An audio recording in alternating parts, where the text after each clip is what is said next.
After 20 years behind bars in an Israeli prison, Mohammad is finally free. He was welcomed home as a hero, released from a nightmare under the latest ceasefire agreement. Now, back with his mother, he's trying to recover from years of torture, severe beatings, and prolonged starvation. A scabies outbreak occurred in the prison where I was held. Thankfully, I didn't get it. However, almost everyone in my cell contracted it. Only 4 out of 160 prisoners didn't get infected. The reason was poor hygiene. There were no clean clothes, no showers, and no soap. They didn't isolate the infected. It was a deliberate policy to spread the disease among the prisoners. Those who contracted scabies suffered greatly and couldn't sleep. Also, a new report by Physicians for Human Rights in Israel accuses the government of forced disappearances and enabling systematic killings inside its detention system.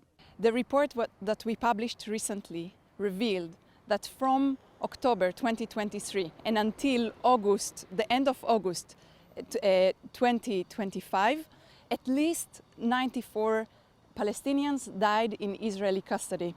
After August, already and only in this month, 4 more Palestinians died in Israeli custody. And the damning report by the UN Committee Against Torture goes even further. It cites allegations of repeated severe beatings, dog attacks, electrocution, waterboarding, use of prolonged stress positions, sexual violence, threats against detainees and their family members, insults to personal dignity, and humiliation such as being made to act like animals or being urinated on, systematic denial of medical care, and excessive use of restraints in some cases, resulting in amputation. The committee also condemned Israel's use of the term unlawful combatants, a designation not recognized under international law and one that strips Palestinian detainees of basic protections. Human rights lawyer Nadia Daqqa represents several detainees held under what she calls brutal, rights-denying conditions at the underground Rekevet prison in Ramle. Prisoners get no sunlight, no fresh air, and no dignity. She met a Palestinian detainee from Gaza, held at the notorious Sdi prison. He was raped with a stick in front of his father. One of the prisoners told me, during a period of cold temperatures, the prisoners were only wearing a thin shirt. He said that they had no other clothes, and every day when they woke up, they were forced to put their mattresses and blankets aside. The rooms have cameras that record around the clock, and anyone who goes near a blanket to cover themselves for warmth gets beaten.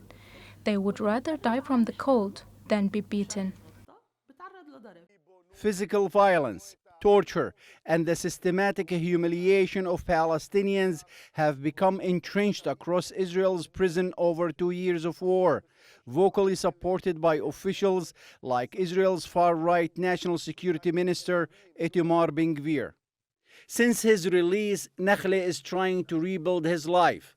He is married now, working, and searching for some sort of normalcy. But even outside the prison walls, he is not free from the trauma and fear that still haunts him. Mohammad Al-Kassim, TRT World, Occupied East Jerusalem.